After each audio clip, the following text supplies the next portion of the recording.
Well, hello and welcome to MCAM Packed. I'm your host, Claire Pheneger, and I'm joined today with my sister, Alyssa Pheneger, and it is a joy and honor to have this conversation with her. So, Alyssa, welcome.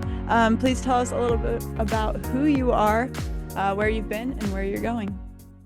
Yeah, so as you said, I'm Claire's sister, and I've been a lot of places, probably a lot more than most young kids have in their life, but started out traveling when I was about 4 years old. We moved to Nicaragua to adopt my little brother, so I have my sister Claire and my little brother Braden, and then from there moved to Costa Rica to learn a little bit of Spanish because we were going to move to Peru. So I've also lived in Peru. We lived there for 2 years. Then we moved back to Ohio, where I currently live and go to school. I go to school at Cuyahoga Valley Christian Academy. I love it there. I'm about to graduate, though. And then next year I will be at Grove City College playing soccer and studying early elementary education.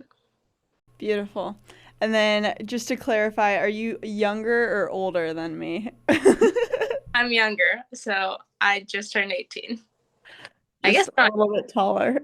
been 18 for a little bit, but feels like I just turned 18. Oh boy. Well, tell us a little bit. I mean, you told us about Braden, but just tell us a little bit about your family and the missions work that mom and dad do and how we've been a part of that. So, my family, as I said, Claire's my older sister, Braden's my younger brother. Braden's 13 now, I think. He goes to school in Brecksville, a school for special needs. He loves riding horses. He's very good at it, and he's very into sports, loves football. And then Claire, your host, she loves playing soccer. She loves the Lord. Probably know more about her, so I don't need to go too deep into who Claire is. And then we have a cat. Her name is Misty. She's new to the family. And then my parents both work for an organization called Ambassadors Football that shares the gospel through soccer ministry. So ever since I was born, basically, I've grown up around just different cultures that have ambassadors clubs in them or in their countries. So that's been really cool. And yeah, I've helped at some of the summer camps that Ambassadors Football puts on. So they go to different churches in the area or out of state around the United States, and they put on camps throughout the week or the month of July. So I've been involved in that for the past, I don't know, I've been coaching for probably the past like 4 or 5 years. Very good. And then tell us a little bit about Peru, what the journey was like getting to Peru. You hinted a little bit about Costa Rica, so just let us in a little bit on what it looks like for a missionary family to prepare to go on missions, and then just also your experience in Peru. Yeah, so when we found out we were moving to Peru, along with that comes a lot of support raising. So any missionary has to raise the support to be able to move to the country. So we went on, I don't know, was it around a month? A I month think. trip? Yeah. Down south through some different states. And throughout that time, we were just, to me, it just felt like we were meeting a ton of my parents' friends. I didn't really understand too much into what the support raising really was until much later in my life when I realized there was a purpose to that trip. um, for a lot of it, I was just going along. Like, it was enjoyable to me to meet like all the people that mom and dad had grown relationships with through their time with ambassadors. So we had to do that, and then we moved back home. But Peru speaks Spanish, and my mom and dad previously lived in Spain, so they grew up, or not grew up, but they knew how to speak Spanish previously and had taught us the basics. But we it, we kind of needed a little more depth to our knowledge of Spanish, so we ended up moving to Costa Rica for a month to go to Spanish school down there, and that was also just like a vacation to me. It felt like it was super fun. The Costa Rica is beautiful, but also it was a bit challenging because we had to take classes every day and learning Spanish. And I don't know, it didn't seem like I was picking it up that quickly. So it didn't seem like I had really left Costa Rica with any more knowledge of Spanish. I probably had a little more knowledge, but um, yeah, that was an interesting experience for sure. And I guess I didn't fully understand why we were in Costa Rica, but it was fun being there because I was 8 or 9 at that point. So yeah. And then from there, we moved to Peru, and that kind of got me more immersed into Spanish and being like in the culture, like and hearing people speak Spanish like on a continual basis. That's where I really picked it up. It wasn't really the classes that helped me at all. It was like listening to other people talk is how I understood it. And so yeah, we moved there, and the first couple of months were pretty pretty boring because it was summer for them. Boring. What? Boring. What For me about the it was boring. mudslides? You're right. I forgot about the month. But that was, I'm talking like before school started. Right. No, yeah, I get Maybe it. the first month there, my mom was working because she worked at the school. My dad was starting up the ambassador's office there, so he had a lot of work on his plate, and we didn't really know anyone yet. Right. It was just like we were stuck in the house until school started. So, but also, yeah, with that came mudslides when we were starting school. There, Peru got a lot more rain than they usually get because it's a desert climate. There's not a lot of trees to like, and there's a lot of hills, and there's not a lot of trees to stop the mud from sliding. So there were some pretty big mudslides. So that got my parents involved with the community pretty quick because my dad was quick to help rescue, or not rescue, but like clean out some houses that were filled with mud. Yeah, and what did that the mudslide experience, how did that kind of impact maybe how you viewed like maybe like, oh, we're in a different country now, or what did that look like? I mean, we were without water for I think a week. Yeah, it just brought me back to like Nicaragua. It just reminded me of being in Nicaragua and like how easily water can just be shut off in a country, and like just there's not as much resources there to like fix this like quickly. Like we were without water for what, 2 weeks? Like Hmm. it was a pretty long time, and I'm pretty sure we got it back quicker than most people got it back. But like even school had to be canceled, like so many things had to be canceled, and that like really got you really got you quickly immersed in what being in a Latin America culture is like. So yeah. I think it's a really important thing to note. Like you said, water can just be like shut off. Electricity can be like shut off. It's not America, like you pay for those things, you get those things. In Mhm. other countries, it's like you pay for it, you might get it. You know what I mean? Like Yeah, you really don't know if it's going to be on the next day. Like, you just don't know. So, and we were in a pretty solid neighborhood, and because we were connected in the school, we were able to get the resources we needed. And then also we knew families that were wealthier who had water stored or things like that. But yeah, that was a wild time for sure. yeah. Tell us a little bit about what Peru looks like, what the school looked like, all of that. Okay, so yeah, like I said before, Peru is a majorly desert climate. So, just everywhere around you is going to be some sort of dirt. Like in our house, no matter how many times you swept, there would always be dirt on your floor.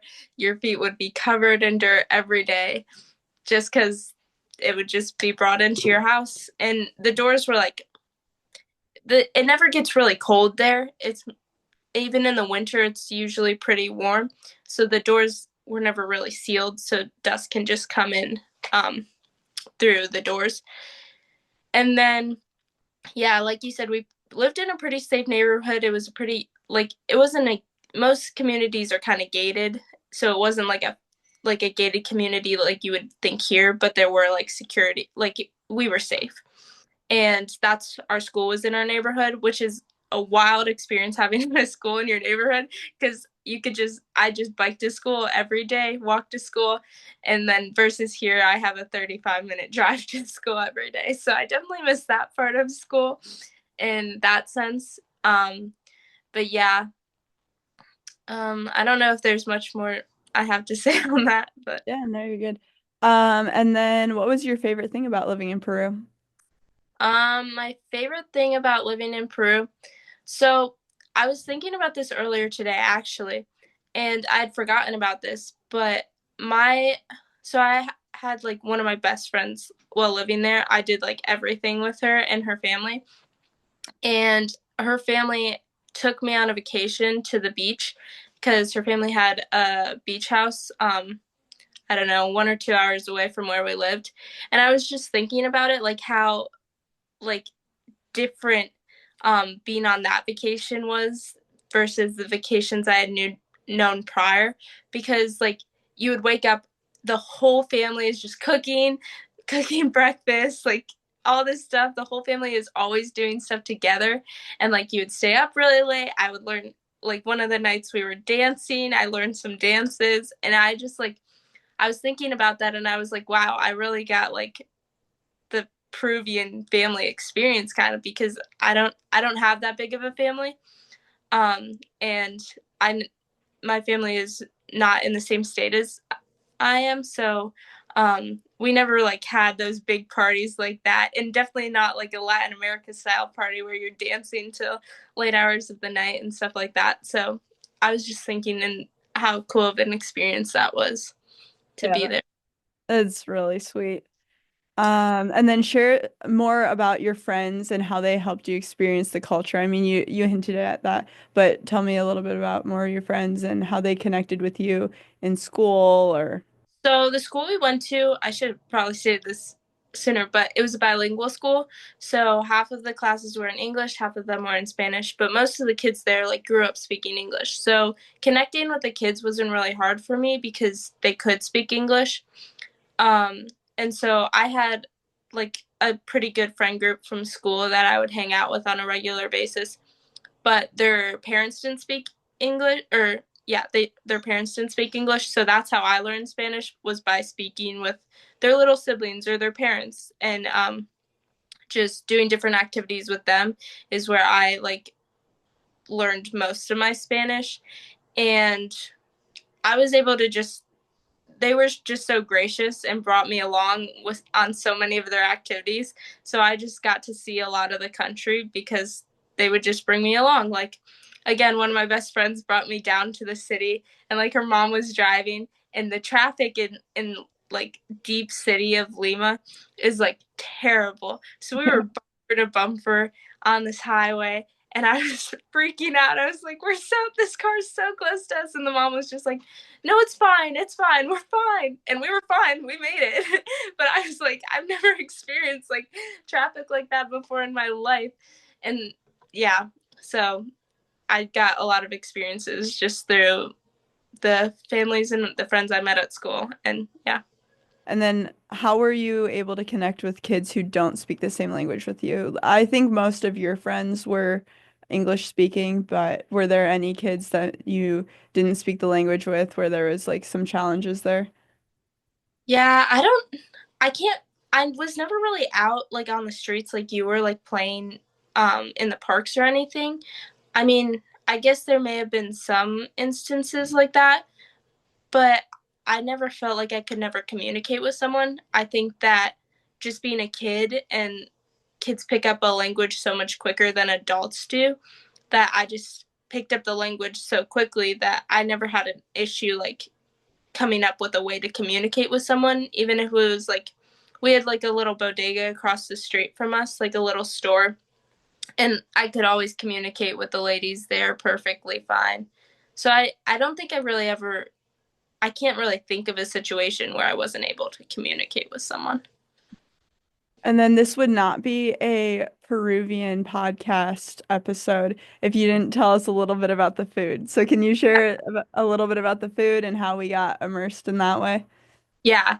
So the food there, there's some there's some similarities some differences. So for the most part, you get your rice, you get your meat, you get your fries. They really like fries and rotisserie chicken meal together. That's a good meal. And then you have some different options. So you have your cow heart. It's called anticuchos, and it's basically steak on a shish kebab that's like seasoned really well, and it's so good.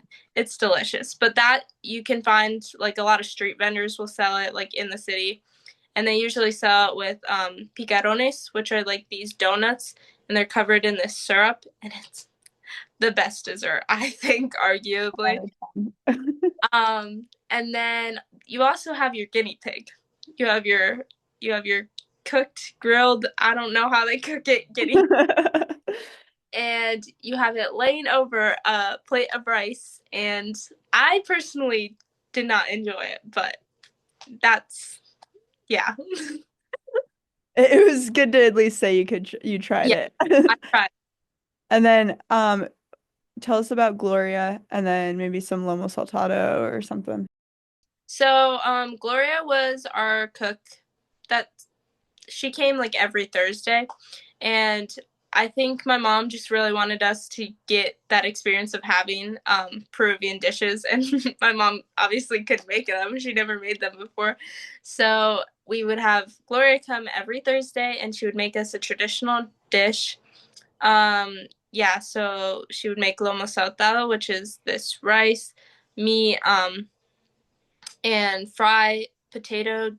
There's potato fries on the plate. Chaufa, which is this rice and eggs and vegetables, like a stir fry kind of. And then they also had different pastas. So they would have tallarines verdes, which are basically like a pesto pasta.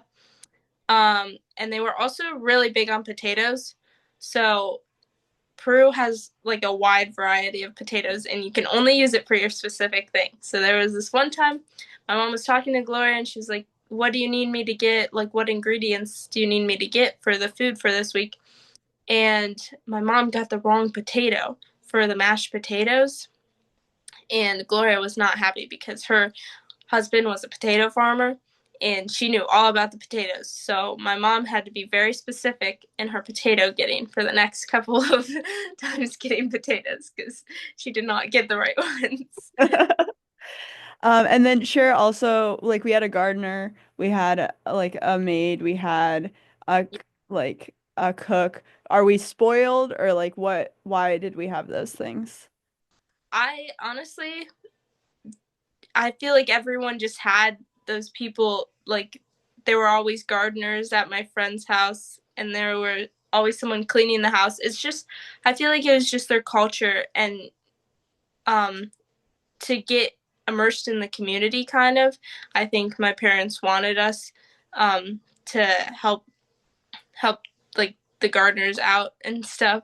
And I don't really know why we had them actually ever, like, but it was cool to meet them because they would have different stories that they would tell us, and yeah, helped us with the language too, I think, because we were able to communicate with them, and obviously they didn't speak Spanish or English at all, so we would solely speak Spanish with them.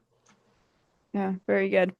What were some of the struggles you faced living in Peru or just in a different country or just having to move?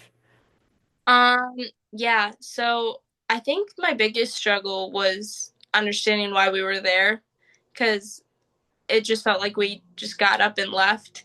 And I don't think I really fully understood why we were there till like much later, um, and further on in like my missions experience. But yeah, so that was the biggest struggle for me, is like, why are we here, and why am I losing so many connections with my friends back home? Because I never really got to fully stay in contact with my friends back home in Ohio. Like I did for the first couple of months, but then just those connections like fall off. And so that was probably a really big struggle because like I value friendships, and not being able to stay connected to my friends back home was really hard for me. Um but also, yeah, just those first couple of months here where I didn't really know anyone, it was just a struggle because I was just home all day and I didn't understand where I was or what I was doing there. But yeah. For sure. And how did growing up as a missionary kid affect your journey with God? Yeah, I think the biggest thing is just seeing different cultures and seeing the world God created, because we got to see so much moving from place to place that was not like our own home. And I think I always lose sight that most kids don't get that experience to go outside of their little bubble that they're in, this little Ohio bubble or this little US bubble, and they don't understand the privileges that they have here. And so moving around a lot just really opened my eyes to missions work and the importance of it, and also the importance of kids seeing different cultures and understanding that there's more to the world than just the United States or just their home or their state. And so that was probably the biggest way I saw God, was just through different cultures. Yeah. And then to connect those two, can you share with us what it was like to return this past year to Peru, and how did God maybe redeem some of the questions you were having of why you were there, or just showed you the greater work that he was doing in that country? So this past year, I went back to Peru with my soccer team for ambassadors, and we went back to the same area we were living in. And it was really cool. I hadn't been back in almost 5 years, so it was just really cool to be back. But also, I just saw the way that God had provided for the club there, because when um, we were there, the club was just starting up, and my dad was just starting to get things going. But now the guy he was mentoring, kind of Daniel, he had built off of that so much. So now there's a full field for this, and all these club teams and all these teams on involved in ambassadors, and it was just really cool to see the way that God had grown that ministry there. So yeah, that was probably the coolest thing. And also, many of the girls that I went with had never really been on a missions trip before, and so just hearing from their perspective, like how cool it was to serve people and not be on a trip just for their enjoyment, but to actually go out and serve people and meet new people and be in the culture is really cool. And even like this past week at practice, people are still talking about the trip and how much it impacted them. So that was just really cool to see the impact it had on people there and here. It's very neat. What is your favorite memory of that time? Of living in Peru, Mm-hmm. um, I I don't know. There's a lot to choose from. I do. I don't know. I just really liked all the like little trips I went on with all my friends, like to beaches or just to different little areas in Peru that I would have never seen if my friends didn't take me there. So just getting to see all the little details that made Peru Peru. And then also we went on a trip to Machu Picchu, and that was just surreal. Like that was probably one of the prettiest places I've ever been to. So that was just really cool. Yeah. Definitely a highlight for sure. Yeah. Do you want to explain maybe a little bit about the different terrains in Peru too, just to show how drastic of? Yeah. So is it three? Do they I have three? think so. Yeah. Okay. So there's the coast because it's on the beach or the Pacific Ocean. So that's the first terrain. So that one is more beachy climate, more, I don't know if it's more humid. I don't really know. And then there's like the more deserty climate, which is where the city of Lima is. And then there's the jungle climate. And we never actually got to visit the jungle, but from my understanding, it's I don't know, It's the Amazon, so jungle. So pretty good jungle, I guess. yeah. Yeah, I more like experienced the coast of the beach when I went on the trips with my friends, and then obviously the desert is, but it's not like a desert you think of. It's like there's hills and stuff too, and it's more a dirt desert than a sand desert, I would say. Yeah, I always thought it was crazy that one highway that just like goes up along the mountain and you go from like the neighborhoods all and you just go over this mountain and it's just this massive city and Yeah. it's wild. Yeah. Um, do you have any other stories, any like adventures that you want to share about? Um, I guess this past time that I went back to Peru, we went to Peru as the only oasis in South America. It's called Ica, or in a town called Ica. And so there's a ton of sand dunes, and I learned how to sandboard down those sand dunes, and that was pretty cool because I had never been snowboarding or skiing before, so that was really cool. And if you can leave one piece of advice or something God has taught you that you want to leave with the listeners, what would that be?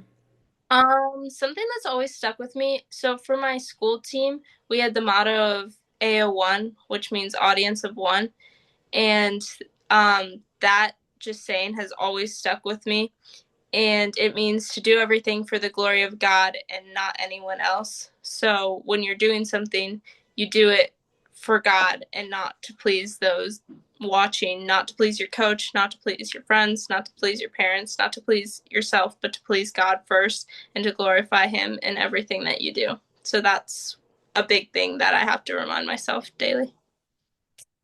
Well, thank you, Alyssa. Yeah. And yeah, thank you for just sharing with us what it looks like to step into Peru a little bit and how God has allowed you to see um, what He's doing and how He's allowed you to continue to be a part of that, which is really awesome. So, yeah, thank you for joining me, and we'll see you next time. Thank you. All right. Bye. Bye.